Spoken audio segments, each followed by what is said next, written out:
السلام علیکم ورحمۃ اللہ وبرکاتہ۔ آپ سب سننے اور دیکھنے والوں کے لیے میری اللہ تعالیٰ سے دعا ہے کہ اللہ تعالیٰ آپ سب کو صحت، تندرستی والی، ایمان والی اور اسلام والی لمبی زندگی عطا فرمائے، اور قرآن پاک کو ہم سب کی آنکھوں کی ٹھنڈک اور دل کی بہار بنا دے۔ تو ترجمۃ القرآن اور تفسیر القرآن میں ہم پڑھ رہے تھے سورہ بقرہ، اس میں ہم لیسن نمبر پڑھیں گے 17 اور آیت نمبر 38 اور 39۔ اعوذ باللہ من الشیطان الرجیم، بسم اللہ الرحمن الرحیم۔ قلنا، ہم نے کہا، اہبتو، اتر جاؤ، قلنا اہبتو، ہم نے کہا اتر جاؤ، منہا، اس سے، جمیعاً، سارے کے سارے یا سب کے سب، فَإِمَّا، پھر اگر، یا تو اگر، یأتینکم،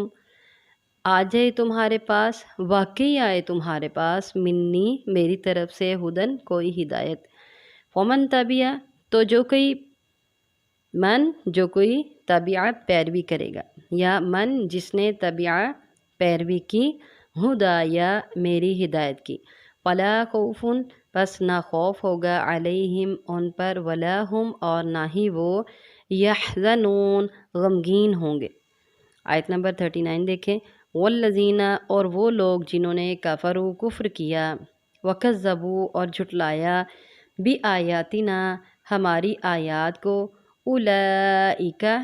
یہی لوگ، اصحاب الناری، آگ کے رہنے والے ہیں، ہم، وہ، فیہا، اس میں، خالدون، ہمیشہ رہنے والے ہیں۔ آگے ہے آیت نمبر 38 اور 39، تو اس میں اللہ تعالیٰ ارشاد فرماتے ہیں، قُلْنَا اهْبِطُوا، ہم نے کہا اتر جاؤ، منہا، اس سے، جمیعاً، سارے کے سارے۔ یہاں سے بھی پتہ چلتا ہے کہ وہ جنت آسمانوں کے اوپر تھی جس میں آدم علیہ السلام اور حوا علیہ السلام رہتے تھے، اور پھر اللہ تعالیٰ نے ارشاد فرمایا اتر جاؤ، آدم علیہ السلام کو بھی، اما حوا علیہ السلام کو بھی، اور ابلیس کو بھی نیچے اتار دیا گیا، جنت سے نکال دیا گیا، اور یہ پہلا حکم تھا توبہ قبول ہونے کے بعد، کیونکہ پچھلی آیت میں ہم نے پڑھا کہ اللہ تعالیٰ نے توبہ قبول کی، اور اس آیت میں حکم ہے کہ اللہ نے ان کو حکم دیا اتر جاؤ جنت سے، سارے کے سارے، جس کا مطلب یہ ہے کہ چونکہ تمہاری توبہ قبول ہو گئی، لیکن جیسا کہ پہلے ہم نے پڑھا کہ اللہ تعالیٰ نے آدم علیہ السلام کو زمین کی خلافت کے لیے پیدا کیا تھا، ان کی اولاد کو زمین میں ایک دوسرے کی خلافت کے لیے پیدا کیا تھا، تو اس خلافت کے لیے اللہ تعالیٰ نے ارشاد فرمایا تم اور تمہاری اولاد زمین میں خلیفہ بنانے کے لیے پیدا کیے گئے تھے، اس لیے اتر جاؤ زمین پر، سارے کے سارے۔ جنت میں واپسی کب ہوگی؟ اب، وَإِمَّا يَأْتِيَنَّكُم مِّنِّي هُدًى فَمَن تَبِعَ هُدَايَ فَلَا خَوْفٌ عَلَيْهِمْ وَلَا هُمْ يَحْزَنُونَ، جنت میں واپسی تب ہوگی جب تم اللہ تعالیٰ کی طرف سے جو ہدایت تمہارے پاس آئے گی اس کو ایکسیپٹ کرو گے، اس ہدایت کو تسلیم کرتے ہوئے اللہ کی اطاعت میں آ جاؤ گے، چونکہ آدم علیہ السلام اور اما حوا علیہ السلام کو مخاطب کیا گیا، لیکن اس سے مراد ان کی اولاد تھے، مخاطب ان کو کیا گیا کہ تمہارے پاس میری طرف سے ہدایت آئے گی، تو ان کی اولاد یہاں جو ہے اس سے مراد تھے کہ جب وہ ہدایت انبیاء اور رسول کے ذریعے، وحی کے ذریعے تمہارے پاس پہنچے گی تو تم اس کو قبول کرو گے، اور پھر دوبارہ تم اپنے اس کھوئے ہوئے مقام پر واپس آ جاؤ گے، اس جنت میں واپس آ جاؤ گے۔ اور یہ ہدایت کا سلسلہ شروع ہوا آدم علیہ السلام سے لے کر محمد صلی اللہ علیہ وآلہ وسلم تک، چونکہ نبی کریم صلی اللہ علیہ وسلم آخری نبی ہیں، آپ کے بعد کوئی نبی نہیں، اور اسی طرح اللہ تعالیٰ کے نبی صلی اللہ علیہ وسلم نے جیسے ارشاد فرمایا ترکت فیکم امرین لن تضلوا ما تمسکتم بہما کتاب اللہ وسنت رسولی، ترکت فیکم امرین، چھوڑی ہیں میں نے تمہارے درمیان دو چیزیں، ما تمسکتم، لن تضلوا، ہرگز نہیں تم گمراہ ہوگی جب تک تم ان دونوں کو پکڑے رکھو گے، ایک کتاب ہے، کیا ہے؟ اللہ کی کتاب، اور دوسری کیا ہے؟ اس کے رسول صلی اللہ علیہ وسلم کی سنت۔ اب قیامت تک قرآن پاک ہی ہدایت کا سرچشمہ ہے، اور پھر اسی طرح نبی کریم صلی اللہ علیہ وسلم کی سنت پر ہی عمل کیا جائے گا، قیامت تک کوئی اور نبی نہیں آئے گا، کوئی اور کتاب نہیں آئے گی، چونکہ سب انبیاء جو آنے والے تھے وہ اپنے ماں بعد آنے والے انبیاء کے بارے میں اپنی امتوں کو بتا جاتے تھے، لیکن نبی کریم صلی اللہ علیہ وسلم نے کہہ دیا میں آخری نبی ہوں، لا نبی بعدی، میرے بعد کوئی نبی نہیں ہے، تو نبی کریم صلی اللہ علیہ وسلم کے بعد کوئی نبی نہیں۔ قرآن میں بھی اللہ تعالیٰ نے یہ بات واضح کر دی کہ نبی کریم صلی اللہ علیہ وسلم آخری نبی ہیں اور آپ کے بعد کوئی نبی نہیں ہوگا۔ تو جو کوئی اب جو کوئی قرآن پاک کو ہدایت تسلیم کرتے ہوئے اس سے ہدایت طلب کرے گا، اللہ تعالیٰ سے ہدایت طلب کرتے ہوئے قرآن سے ہدایت حاصل کرے گا اور پھر اس پر عمل کرے گا، نبی کریم صلی اللہ علیہ وسلم کی سنت کو اپنائے گا، تو یہی وہ لوگ ہیں جو ہدایت یافتہ ہوں گے۔ فمن تبع ہدایا، جو کوئی پیروی کرے گا، فلا خوف علیہم ولا هم یحزنون، تو نہ خوف ہوگا ان پر اور نہ وہ غمگین ہوں گے۔ قیامت والے دن یہ حالت ہوگی ان کی،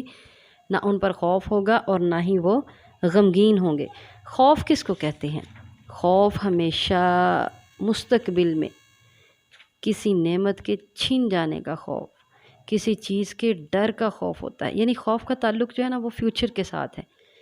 اس کا تعلق مستقبل کے ساتھ ہے کہ مستقبل میں یہ نہ ہو جائے، وہ نہ ہو جائے، کوئی نعمت نہ چھین جائے، یا پھر میرے ساتھ کچھ غلط نہ ہو جائے، مجھے نقصان نہ پہنچے، یعنی کسی بھی مستقبل میں ہونے والے کام کا خوف، خطرہ۔ اور غم کیا ہے؟ غم وہ ہوتا ہے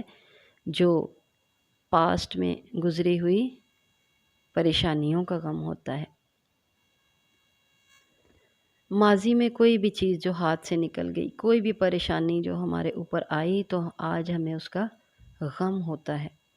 تو یہ خوف اور غم جو ہے نا، قیامت والے دن اللہ تعالیٰ کی ہدایت کی اتباع کرنے والوں کو نہیں ہوں گے، نہ تو ان کو اس چیز کا خوف ہوگا کہ ہم سے جنت چھن جائے گی، یا نعوذ باللہ، اللہ ہم سب کی حفاظت کرے، اللہ ہم سب کو جنت الفردوس میں جگہ دے، ہم سب کے حالوں پر رحم کرے، جب موت آئے ہم سب کو ایمان کی حالت میں آئے اور اللہ ہم سب کو جنت الفردوس دے، ہم سب مسلمانوں کو۔ تو قیامت والے دن نہ ہی ان اللہ کی ہدایت کی پیروی کرنے والے بندوں کو، نہ ہی ان کو کوئی خوف ہوگا، اس بڑے دن کی ان کو کوئی گھبراہٹ نہیں ہوگی، کوئی خوف نہیں ہوگا کہ کیا فیصلہ ہونے والا ہے۔ اللہ تعالیٰ ان کے دلوں سے خوف کو دور کر دیں گے، اور نہ ہی ان کو غم ہوگا کہ دنیا میں ہم نے کیا کیا، ہائے افسوس۔ ایسا غم جیسا کفار کو ہوگا، اور وہ کہیں گے افسوس ہم دنیا میں واپس چلے جائیں۔ ان کو اپنی گزاری ہوئی زندگی پر غم ہوگا، ان کو اپنی گزاری ہوئی زندگی پر حسرت ہوگی، لیکن اللہ کے نیک بندوں کو، اتباع کرنے والوں کو اپنی اس گزری ہوئی زندگی پر غم نہیں ہوگا، ان کو اس بات کی پریشانی نہیں ہوگی کہ ہم نے یہ زندگی کہاں گزاری۔ کفار افسوس کر رہے ہوں گے، اور انہی بندوں کے بارے میں اللہ تعالیٰ ارشاد فرماتے ہیں وَهُم مِّن فَزَعٍ يَوْمَئِذٍ آمِنُونَ، اور وہ اس دن بڑی گھبراہٹ سے امن میں ہوں گے۔ اللہ ہم سب کو قیامت والے دن کی وحشت سے، خوف سے اور امن سے محفوظ رکھے۔ اللہ تعالیٰ ہم سب کی پریشانیوں کو دور فرمائے، اور قیامت کے دن کے حزن سے، خوف سے اور پریشانیوں سے محفوظ رکھے۔ اللہ تعالیٰ ہم سب کو امن عطا فرمائے۔